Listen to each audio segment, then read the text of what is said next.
অংশীদারিত্ব চুক্তি স্বাক্ষর করেছে রাশিয়া ও ইরান।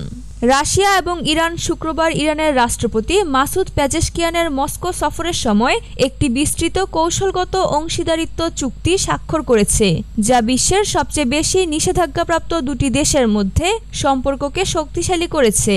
ডোনাল্ড ট্রাম্প হোয়াইট হাউসে প্রবেশের মাত্র ৩ দিন আগে চুক্তিটি আসে। মস্কো এবং তেহরান বছরের পর বছর গভীর সহযোগিতার পর তাদের ঘনিষ্ঠ সম্পর্ককে আনুষ্ঠানিক করতে চায়।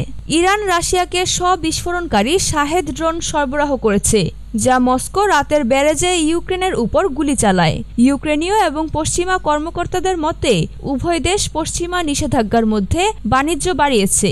নতুন চুক্তি তেহরান এবং মস্কোর সামরিক, রাজনৈতিক এবং বাণিজ্য অর্থনৈতিক সম্পর্ককে শক্তিশালী করেছে।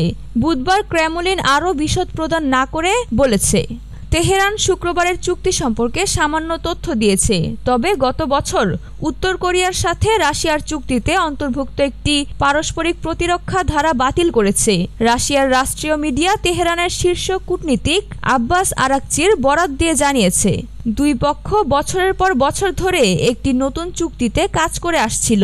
তাদের বর্তমান সম্পর্কটি ২০০১ সালের চুক্তি দ্বারা নিয়ন্ত্রিত, যা তারা পর্যায়ক্রমে পূর্ণ নবায়ন করেছে।